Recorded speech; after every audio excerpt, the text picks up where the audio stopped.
Muy buenas noches, bienvenidos a una nueva edición de San Nicolás Debate, el programa de la Federación de Comercio e Industria, en su temporada número 29, el programa número 20 del ciclo Gran Propuesta. Estamos en vacaciones de invierno, finalizando ya prácticamente los días del receso invernal, pero con toda la información, por supuesto, con toda la polémica y con los protagonistas.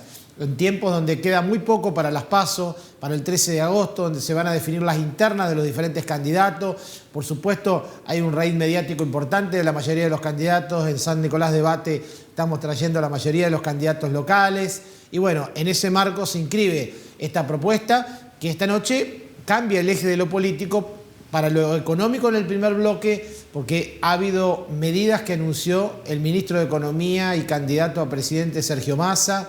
Las vamos a analizar, vamos a interpretar qué impacto tienen en la economía real, en el día a día. Bueno, anuncios para todos, promesas que hay de realidad. Esta noche va a estar un especialista con nosotros, que es el economista Claudio Suchovicki, y con él analizamos toda la cuestión económica. Luego, en el segundo bloque, va a estar con nosotros para meternos en temas de sociedad, temas que importan, para darle una profundidad al relieve de la información y de la entrevista, el psicólogo León Saboya, y con él vamos a estar hablando precisamente del desafío de disfrutar del presente en tiempos líquidos, en tiempos de redes, de tecnología y de inteligencia artificial. Gran propuesta, vamos a darle tratamiento, y en el tercer bloque, en el cuarto ya que queda, de las definiciones del cierre de la noche, vamos a ir a una extensa entrevista seguramente en el segundo y el tercero, todas las cuestiones que dejan los anuncios, las medidas económicas y lo que pasó esta noche en San Nicolás Debate. Este ciclo que, como les decía, tiene 29 años en el aire, en una producción de la Federación de Comercio e Industria. Ahora sí, nos vamos rápido a la primera tanda, a los auspiciantes, y cuando regresamos nos metemos de lleno en la economía con Claudio Suchovicki.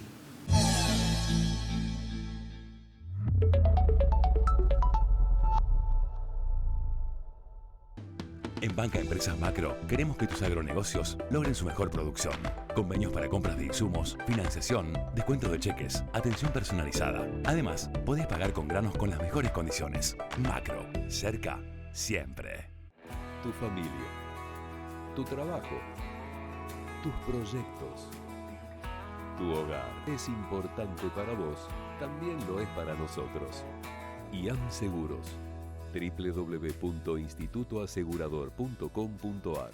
Probser Grandes Movimientos. Movimentación Outsourcing In Company. Alquiler de máquinas con y sin chofer. Capacitaciones. Probser, servicio, versatilidad y vanguardia. Parque Industrial Comirsa. www.probser.com. Electromallas, Sociedad Anónima. Porque estamos desde los cimientos, acompañamos tu crecimiento. Electromallas, Sociedad Anónima, Álvarez 28, teléfono 443-5029. Hay un equipo que está acá, que cuando más lo necesitas, estés donde estés, vayas donde vayas, está siempre cerca tuyo. Grupo Asegurador La Segunda. ¡La Liga de la Energía! Hola, te invitamos a ser parte de la Liga de la Energía. Podés hacerlo viendo nuestros videos educativos y descargando nuestra app para jugar y entrenar. Todos pueden ser miembros de la Liga. Sumate ingresando en ligadelaenergia.com, así somos cada vez más. ¡Te esperamos! En AES Argentina, renovamos nuestra identidad para continuar profundizando la transición hacia un futuro con energías renovables. Una nueva imagen, con nuevos colores, pero el mismo compromiso y energía de siempre. AES Argentina, acelerando el futuro de la energía, juntos. Comienzo al primer bloque de San Nicolás Debate, como habíamos anunciado, para tratar de analizar, entender todo lo que está pasando en materia económica. Estamos con un especialista, como es el economista Claudio Suchovicki. Muy buenas noches, Claudio, bienvenido a San Nicolás Debate. Un placer saludarte, muchas gracias por la invitación. Gracias, Claudio, al contrario. Apelamos, por supuesto, a tu experiencia y, como decía, a tu análisis, porque bueno, la economía argentina está pasando turbulencias en un año electoral. Lo último que queremos que podamos interpretar, analizar, son las últimas medidas de Massa y este dólar importador que de alguna manera pareciera que quedan exentos productos de la canasta básica, pero que algunos interpretan que va a haber igualmente tensiones inflacionarias. ¿Cómo lo ves vos? Creo que más que nada, si vamos al detalle, me parece que es un gesto hacia el Fondo Común, hacia el Fondo Monetario, perdón, diciendo hagamos un acuerdo, no voy a regalar los dólares que vos me das a 2.60, sino que subo el cupo por alícuota o por impuesto a la importación, ese 25% quedaría a 3.40. No cambia mucho para el mundo importador porque igual no los dejaban importar, y si te aprobaban una CIRA tardabas 90 días en pagar y tenías que pagar al precio del dólar a 90 días, y si uno miraba los mercados de futuro o le agregaba la inflación de los 3 meses también te daba por encima de ese precio. O sea que desde ese punto de vista me parece que es más que nada un gesto que algo práctico, que algo que cambie el día a día. Del lado de la inflación del alimento, no creo que venga por la importación, sino por la exportación. A reconocer el maíz a un valor de 3.40, eso para el que exporta bien, aunque tengan un cupo, porque un cupo tienen que vender en el mercado interno, pero creo que en el mercado interno van a terminar vendiendo, o el resto de las economías lo va a preciar a 3.40. Es como que estás reconociendo que valía 3.40.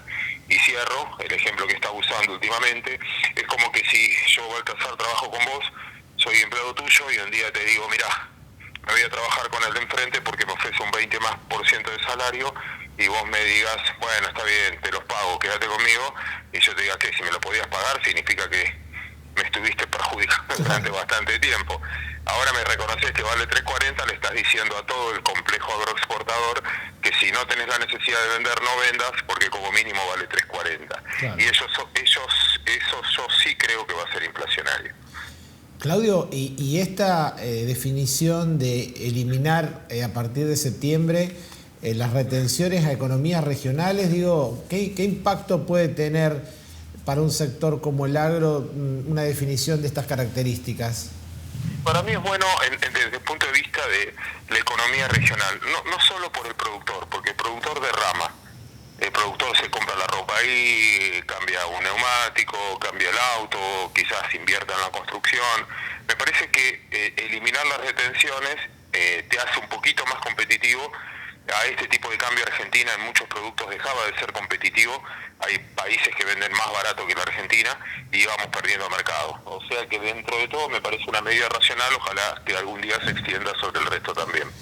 ¿Y qué pensás, Claudio, de este principio de entendimiento con el Fondo Monetario y de la posibilidad de un nuevo desembolso? Según Massa faltan algunas cuestiones instrumentales. Digo, ¿cómo ves vos una nueva ayuda del fondo y finalmente, qué dirá la letra chica, no? Sí, no confío. Yo no creo que haya un nuevo desembolso hasta que no haya una política más clara o elecciones a la vista. Lo que sí estoy seguro es que va a haber un entendimiento para adelantarnos la plata que le debemos a ellos. Un asiento contable, un juego de hipócritas. Yo sé que no te puedo pagar y yo sé que vos no me podés pagar. Hagamos un asiento contable donde yo te doy la plata para que vos me pagues a mí.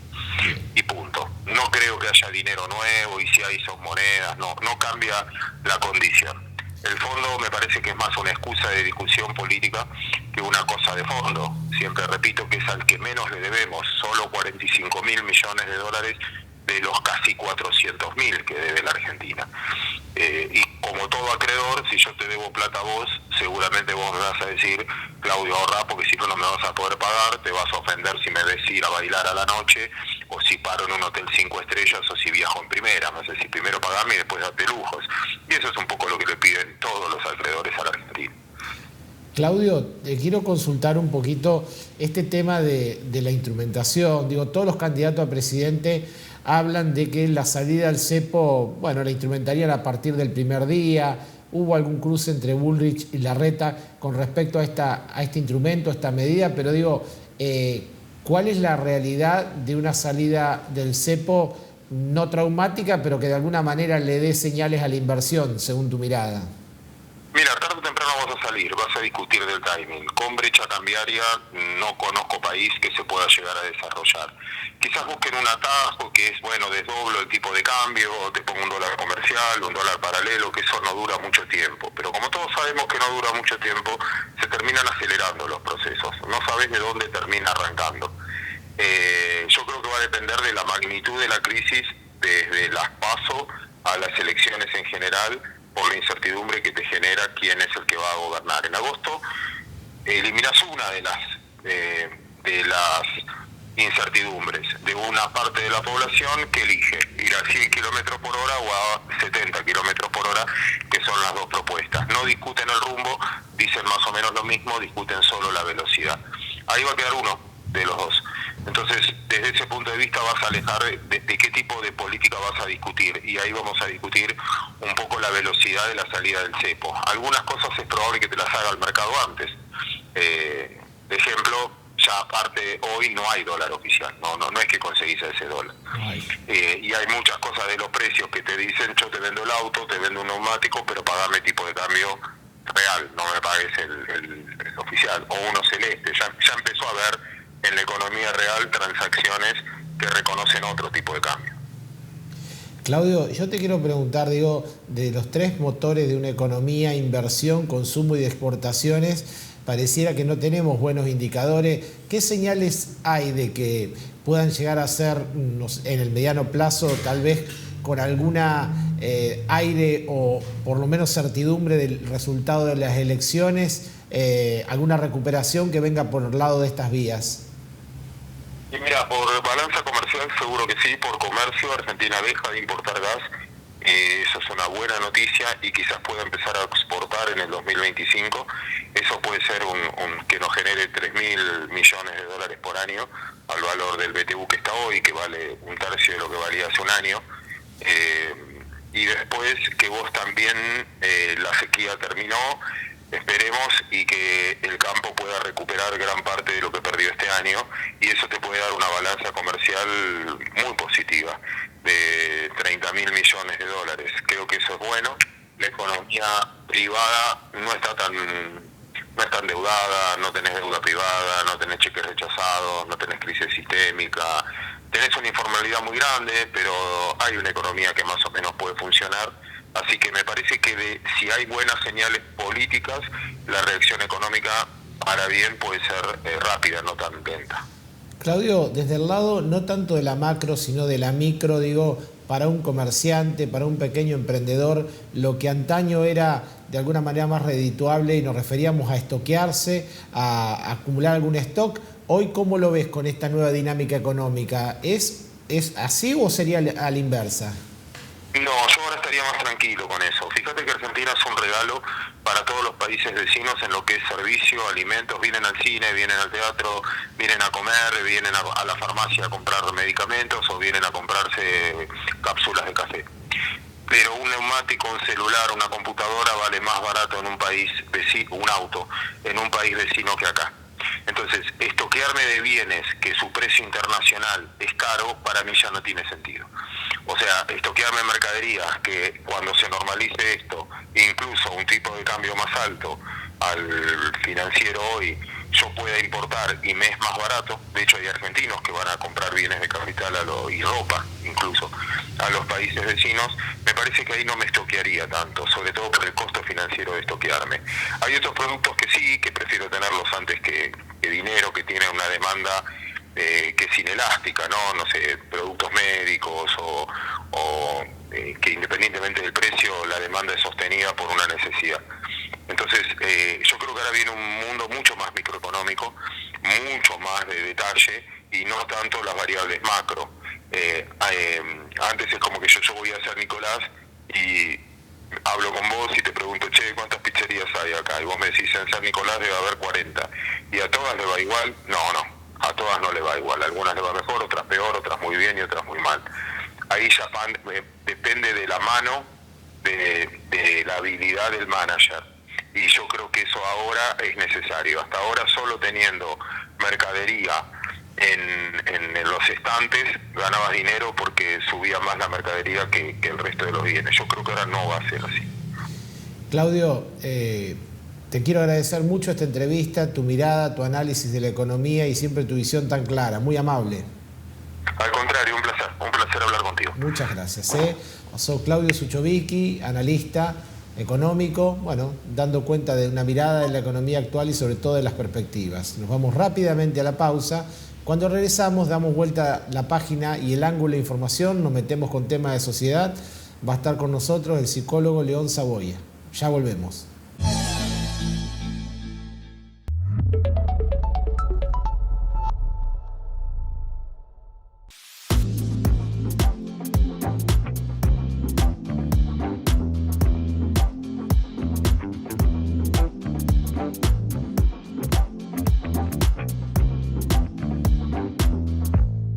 Matafuegos Mat Service. Servicio de recarga de matafuegos, control de vencimiento, retiro y entrega sin cargo. Prueba hidráulica de mangueras de incendio. Amplio stock en elementos de seguridad. Avenida Falcón 473. ¡La Liga de la Energía! Hola, te invitamos a ser parte de la Liga de la Energía. Podés hacerlo viendo nuestros videos educativos y descargando nuestra app para jugar y entrenar. Todos pueden ser miembros de la Liga. Sumate ingresando en ligadelaenergia.com, así somos cada vez más. ¡Te esperamos! Soman San Nicolás, Sociedad Anónima. Fabricación y montaje de estructuras y cañerías. Construcciones de obra de ingeniería civil. Servicios complementarios para el transporte marítimo. www.somansannicolás.com.ar. H2 Orgánicos. Vegetales hidropónicos. Alimentos sanos y ricos en nutrientes para una dieta equilibrada. Visítanos, conoce y adquirí nuestros productos en www.h2orgánicos.com. Bueno, tal como lo habíamos anunciado, cambiamos la óptica y nos metemos en temas más profundos de sociedad. Para eso está con nosotros el psicólogo León Saboya.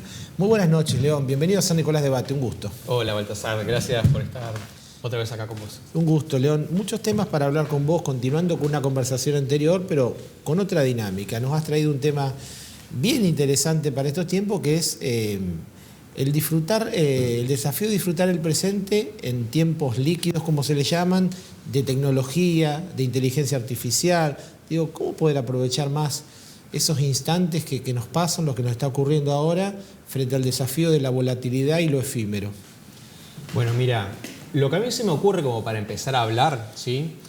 Yo en el consultorio trabajo mucho lo que es el tema de valores, ¿sí? Entendiendo por valores no necesariamente lo que son los mandatos sociales, sino lo que es valioso para una persona, lo que es importante para uno, aquellas acciones que son las que cuando uno las realiza se siente que está conectado con quien uno quiere ser, se siente realizado.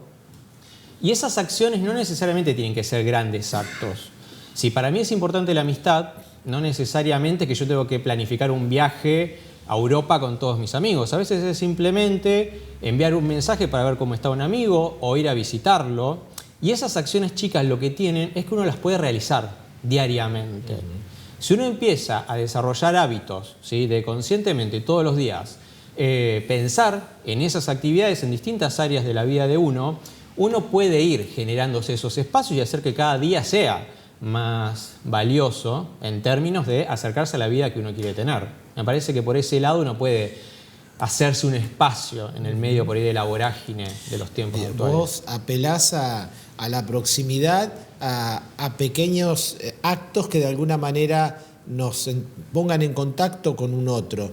Y digo, esa dinámica y lo que te decía de esa volatilidad, de lo efímero, del permanentemente correr. Digo, ¿cómo hacer para que esta tecnología que nos está trayendo enormes adelantos no nos deshumanice tanto? Porque en algunos sectores hay riesgos latentes, por ejemplo, que va a ocurrir la destrucción del trabajo. Mira, como yo lo veo, ¿sí?, es mi postura, a mí me da la impresión que más que deshumanizar, lo que está viendo es un cambio hacia otro tipo de humanidad, como ha habido en otros momentos de la humanidad. Probablemente cuando apareció la escritura también haya habido un cambio drástico en relación a cómo eran los seres humanos. mismo uno lo puede pensar con la agricultura, con la revolución industrial y con todo el cambio que está habiendo con las tecnologías actuales, el auge de Internet, que todo esto es muy reciente. Probablemente estemos viviendo una época de cambio con esas características hacia una forma distinta de humanidad. Ahora bien, es cierto que está esa cuestión de la adicción a las pantallas si uno un poco no está atento, porque lo que tiene todo eso es la rapidez, que si uno está un poco en piloto automático y no se detiene día a día a pensar en este tipo de cuestiones como las que te planteaba, el tiempo se va. Y de la misma manera que yo tal vez hace 20 años atrás podía estar 1 hora, 2 mirando televisión, hoy puedo estar ese tiempo frente a la televisión, con el celular, jugando un juego.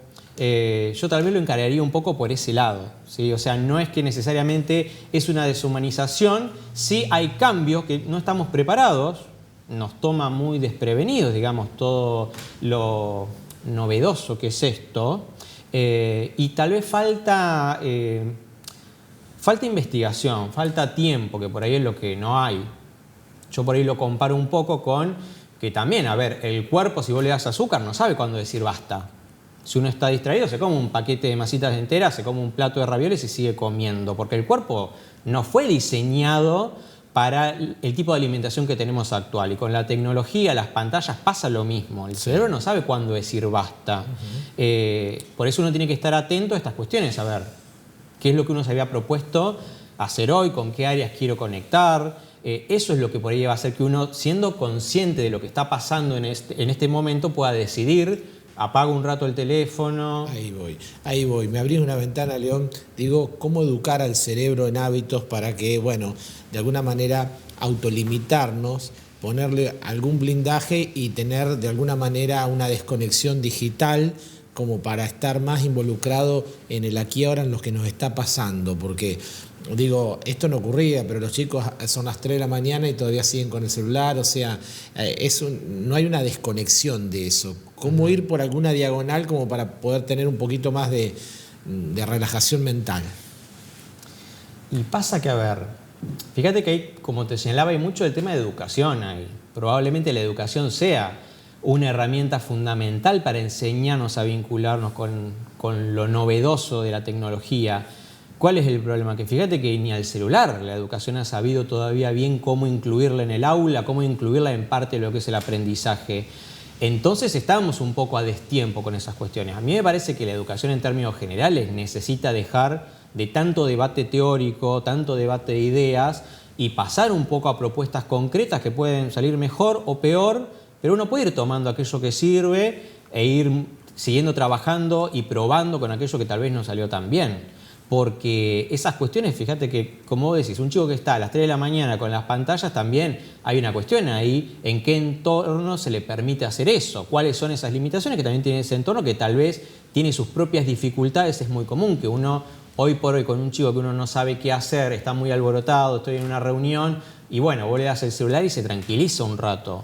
Tal vez eso es una solución al corto plazo porque funciona, pero a la larga, ¿qué termina generando? Termina generando que el cerebro de ese chico esté muy acostumbrado a funcionar de una manera hiperestimulada.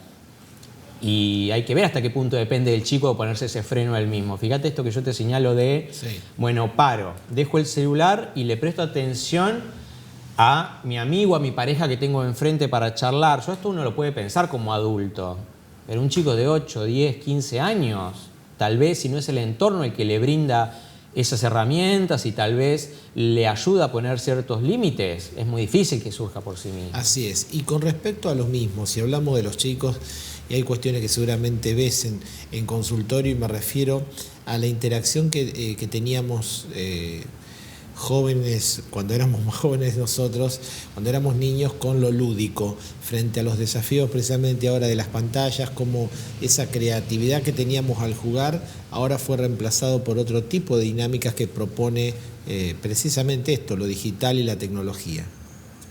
Y fíjate que por ese lado nos sale muy fácil lo que es el entretenimiento pasivo. ¿Sí? Sí. A los adultos nos pasa eso, más le va a pasar a un chico que simplemente se topa con lo que tiene adelante. Yo diría que requiere por parte del adulto de darles espacio y tal vez no hice por esa solución sencilla. Yo hoy estuve cuidando un rato a la hija de mi pareja y uno por ahí en cierto momento decís, ¿qué hago? Está aburrido y lo primero que se te ocurre es le pongo una película. Es la solución. Digamos, vos sabés que lo haces y se soluciona el problema. También es este desafío de decir, bueno, a ver, ¿qué quiero para ella? ¿Puedo hacerle espacio a esta incomodidad tal vez de generar de tolerar un poquito el aburrimiento y ver si se nos ocurre otra cosa, si nos ponemos a dibujar, si nos ponemos a pintar, si agarramos algo, un pedazo de tela y nos disfrazamos, como para poder ayudar al chico a que desarrolle un poquito más esa parte de creatividad, de usar la imaginación con lo concreto y no tanto por ahí con la facilidad que brindan las pantallas. Claro, es un desafío siempre, como lo que vos estás diciendo, del entorno de alguna manera, de proponer, de limitar, de intervenir. Y yo diría que sí, pasa que desde el tipo de psicología que hago yo, casi siempre vamos a poner, cuando uno trabaja con chicos, el foco en qué hacen los adultos de su entorno. Uno muchas veces pone el acento en el chico y en que el cambio lo tiene que hacer el chico, cuando en realidad, a ver, yo por lo general hago esta analogía. Vos, si el chico está resfriado, vos lo llevás al médico, pero vos no le decís, bueno, listo, nene, andá y comprate los remedios ahora vos y tomá vos el remedio cuando llega la hora.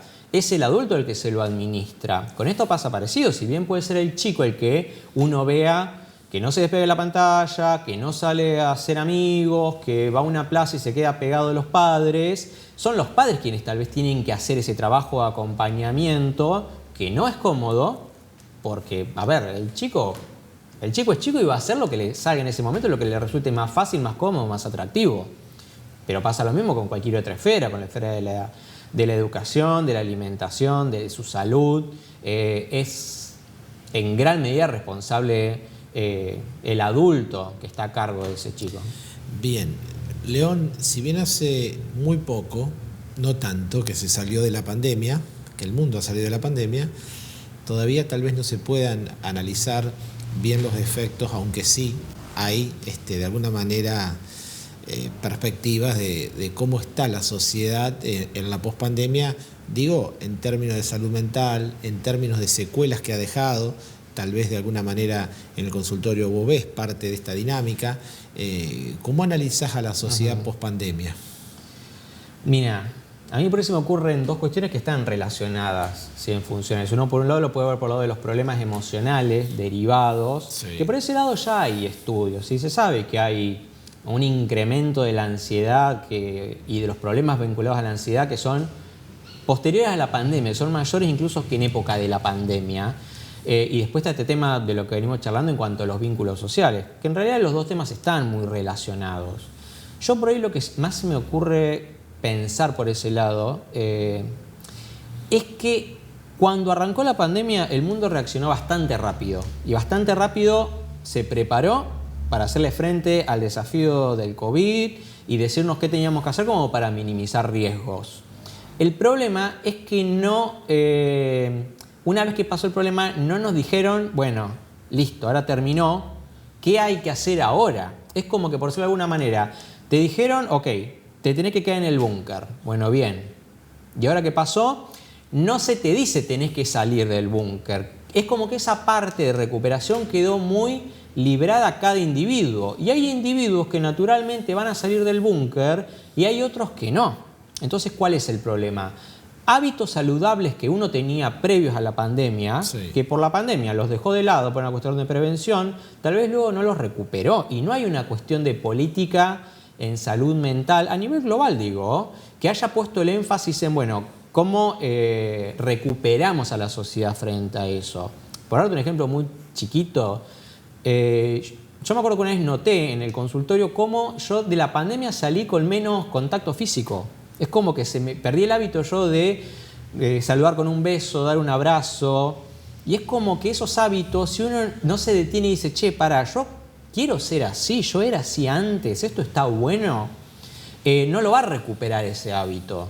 Entonces por eso es un buen ejercicio cada uno plantearse cómo era yo antes de la pandemia, qué cosas hacía, qué dejé de hacer, qué fui recuperando y qué no, qué puedo reincorporar ahora, porque es muy común que uno por ahí piense, che, es cierto que yo antes salía a andar en bicicleta Y bueno, pero simplemente lo dejé de hacer, pasó el tiempo y ahora que lo recuerdo me hacía bien eso a mí. Uno muchas veces simplemente no recuerda que tenía hábitos saludables, que a veces es simplemente recuperarlos. Claro. A veces no es ni terapia ni medicación, simplemente recordar que era lo que a uno le hacía bien previo a la pandemia. Muy bien.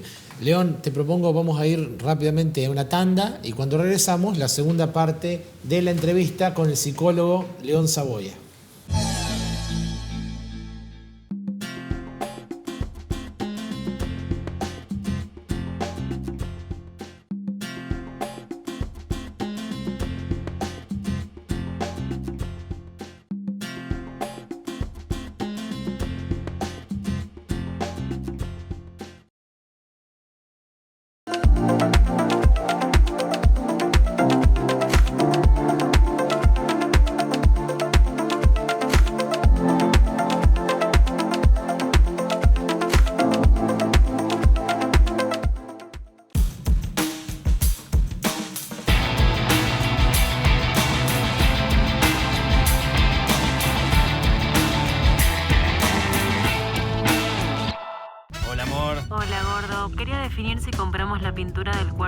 Sí, comprala. Pido un adelanto de sueldo y la pagamos con eso. A la vuelta pasás por el súper que hoy también tenemos descuento. Dale. Pensá en tus beneficios, pensá en tu futuro, pensá siempre en grande, pensá en macro. Ascuaga y Asociados, Estudio Contable. En San Nicolás, Chacabuco 66, primer piso. Y en Rosario, Corrientes 1489, cuarto piso, departamento 1. Administración@estudioascuaga.com.ar. Estaciones de servicios Shell Hipólito, SRL, combustibles líquidos y GNC, servicio de despacho de combustibles en zonas rurales e industrias, servicio, calidad y seguridad en sus dos direcciones, Avenida Moreno, esquina Viale, y Avenida Sabio, esquina Guido Hispano.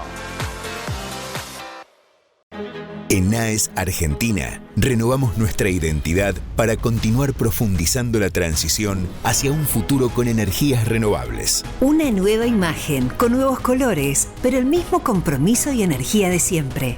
AES Argentina, acelerando el futuro de la energía, juntos.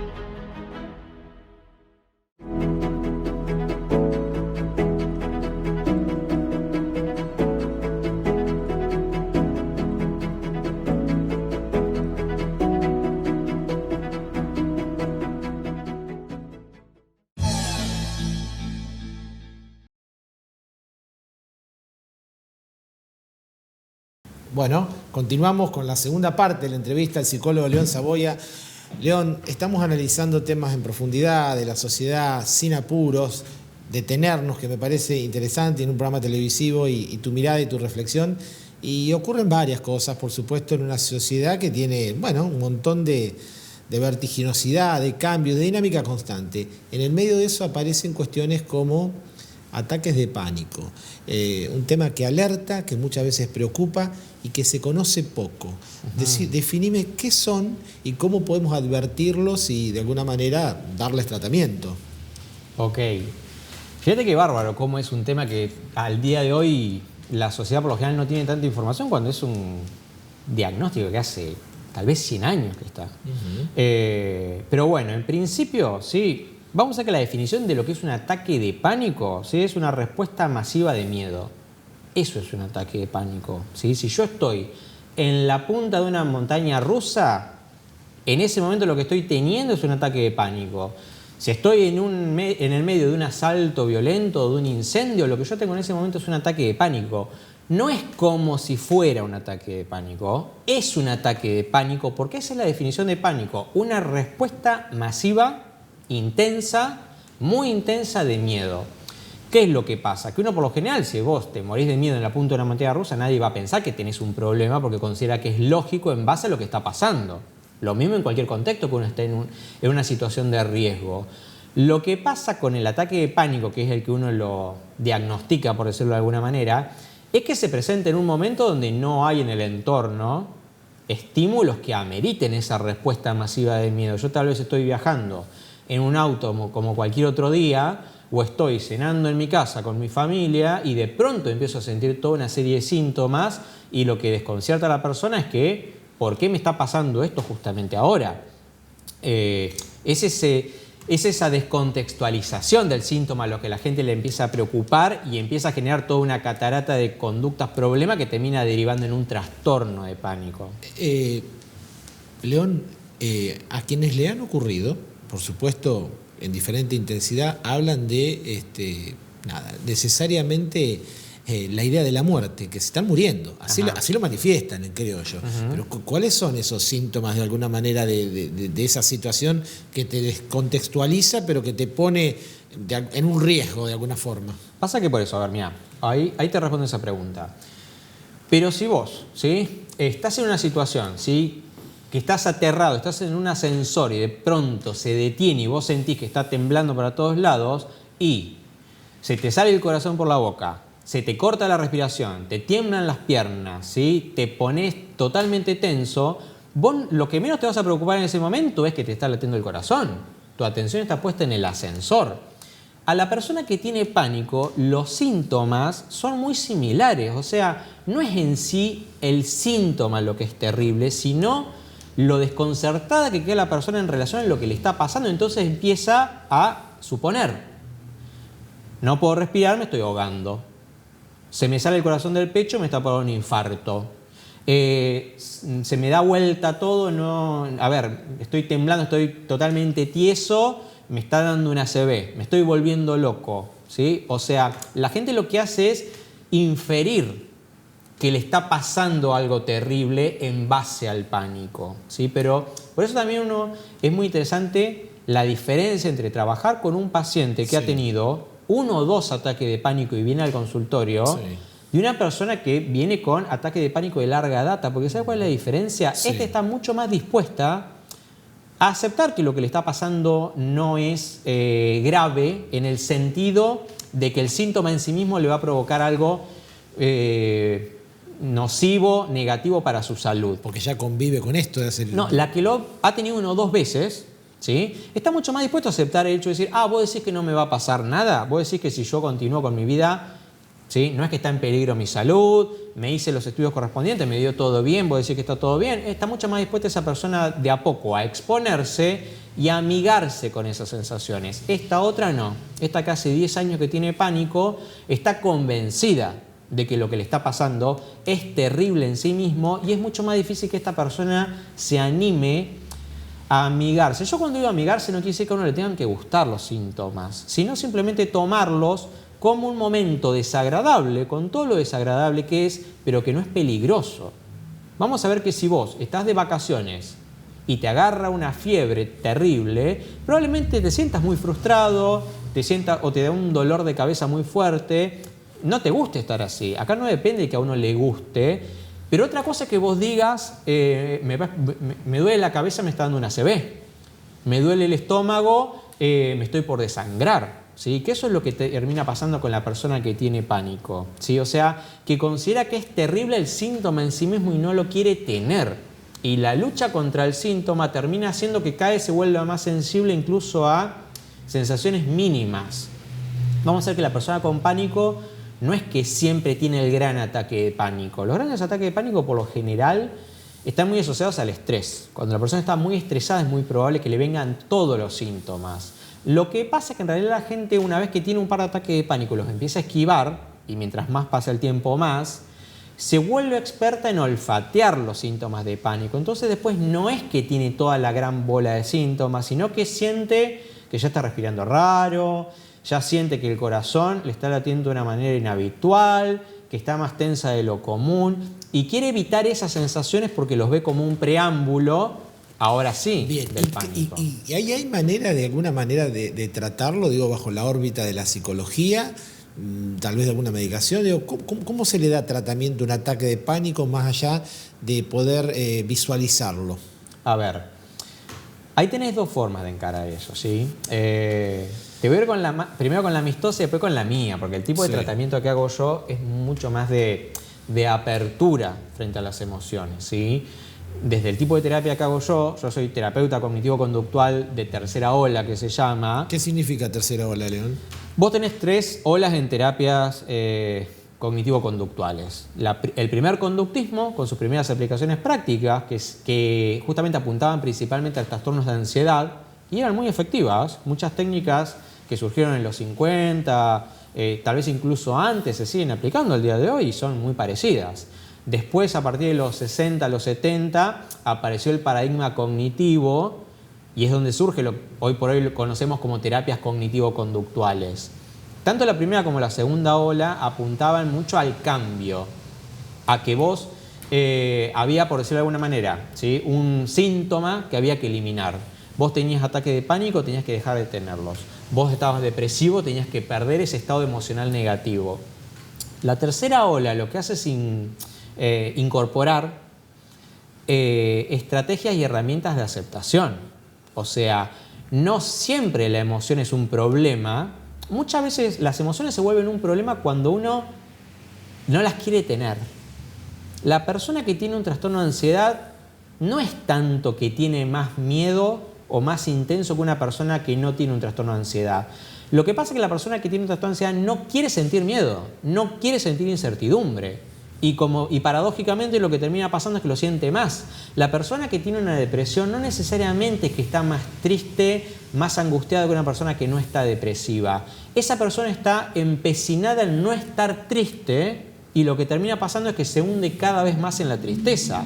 Las técnicas de aceptación a lo que te apuntan es que si uno deja de luchar tanto contra sus propias emociones y las toma como respuestas naturales en base a la vida que tenemos, a las cosas que nos importan, y uno deja de luchar tanto contra eso y empieza a poner el ojo más en otras cosas que son las cosas que nos importan y recuperar la vida que queremos tener, y las emociones quedan un poco como en un segundo plano, lo más probable es que esas emociones empiecen a disminuir naturalmente y que llegue un momento que uno diga, no sé hace cuánto que no tengo un ataque de pánico, o no sé hace cuánto que dejé de estar triste por tal situación.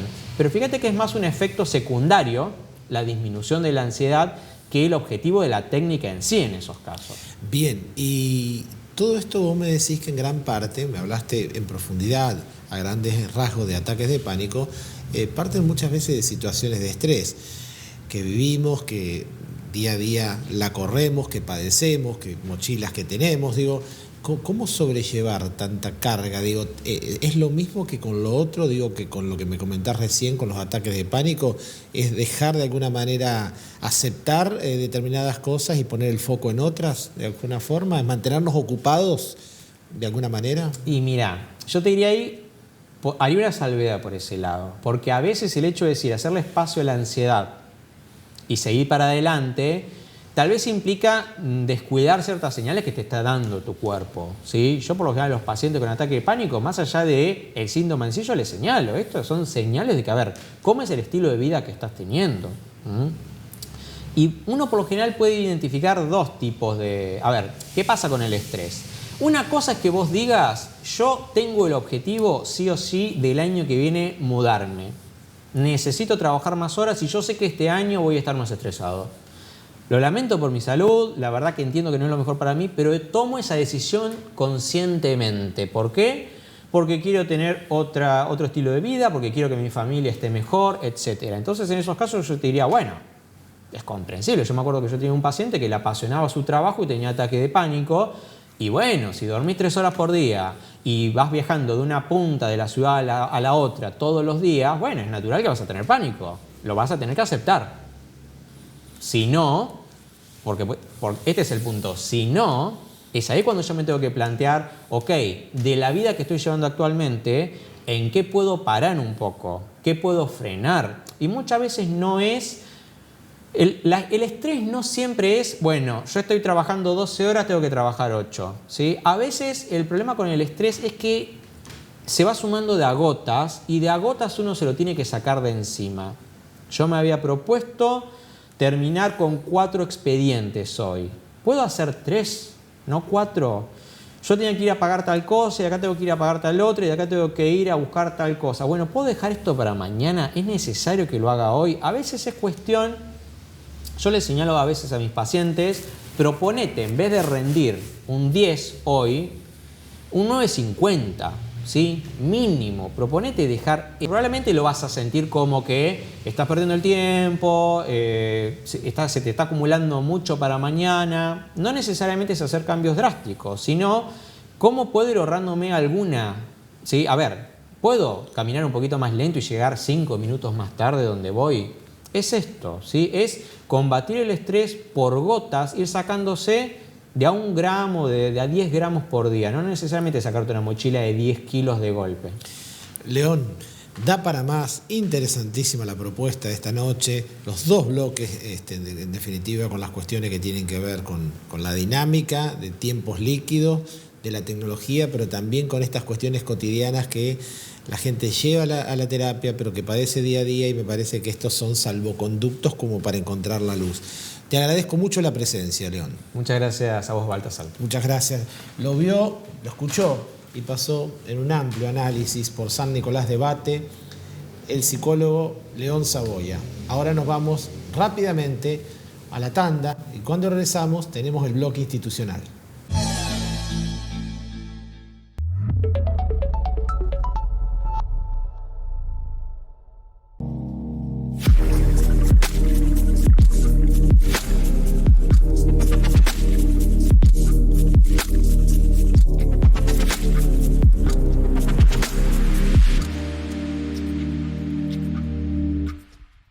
IAS, Instituto Argentino de Siderurgia, Controles Ambientales, Sustentabilidad Energética y Reciclo de Materiales, Ensayos Químicos y Físicos, Diagnósticos sobre Procesos, Cursos Internacionales e Incompany.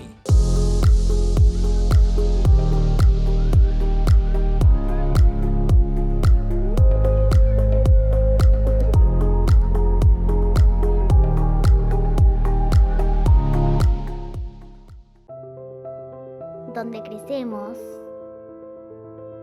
donde compartimos, donde nos unimos, donde trabajamos, donde vivimos.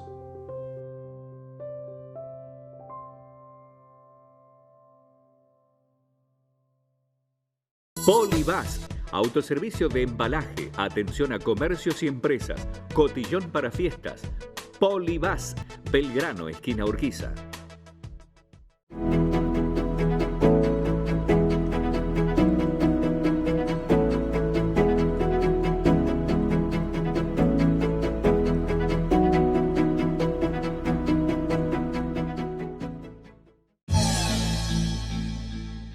Bueno, hemos llegado al final de San Nicolás Debate, el programa de la Federación de Comercio. Bueno, toda la mirada económica en tiempos donde los anuncios de Sergio Massa, muy próximos a un acuerdo de entendimiento con el Fondo Monetario. Bueno, algunos analistas, como lo pudo ver esta noche en el caso de Claudio Suchovicki, auguran de que no va a haber un desembolso importante. El gobierno y Massa pretende entre 8 y 10 mil millones de dólares. Habrá que ver seguramente el replanteo de las metas que se han desviado. El Fondo Monetario ha sido muy laxo con los desvíos.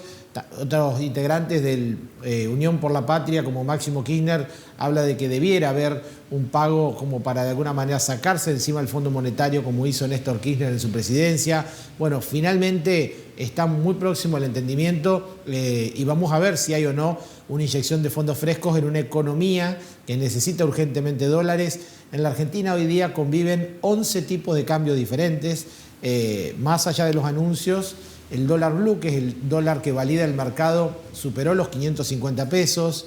Hay sectores como los automotrices que ya están planteando un 10% de aumento en el precio de los autos en el mes de agosto. Una economía que se mueve en función del dólar, insumos importados que se necesitan y que de alguna manera la restricción y el cepo está complicando determinado tipo de actividades. Bueno, finalmente la definición importante para el sector del campo, de la eliminación progresiva a partir de septiembre de las retenciones en las economías regionales, va a tener un impacto seguramente importante. Hay que decirlo que hay un fuerte ajuste del gasto, sobre todo en jubilaciones y salarios, con un déficit fiscal que hoy en día ronda 3 puntos del PBI, que para que lo entienda es finalmente lo que se está gastando por encima de lo que está ingresando en términos de recaudación. una inflación que supera el 120% anual. Vamos a ver lo que arroja finalmente la medición del mes de junio. Y bueno, un sendero que tiene que ver con llegar, donde están las necesidades, por supuesto, de la política, en este caso del ministro de Economía y candidato a presidente Sergio Massa, pero también están las cuestiones de los entretelones de la oposición, sobre todo con la fuerte interna entre Larreta y Bullrich, que hay cruces. Finalmente, la derrota que tuvo en la ciudad de Córdoba Rodrigo de Loredo, que era apoyado sobre todo por el sector que acompañaba Rodríguez Larreta, pero que también fue Patricia Bullrich al búnker, le arrojó un resultado negativo en una provincia muy antikirchnerista, donde el sello del peronismo provincial de Schiaretti hizo lo suyo, donde, bueno, finalmente quedan pocas elecciones provinciales antes de las PASO, y finalmente el resultado de lo que tiene que ver con la provincia de Buenos Aires, donde se libera la madre de todas las batallas, va a tener una enorme gravitación. Cómo salga finalmente las elecciones, quién va a ser el candidato más votado de las PASO, qué va a ocurrir en la interna entre Bullrich y Larreta, qué pasa con Milei, se desinfla, ¿no?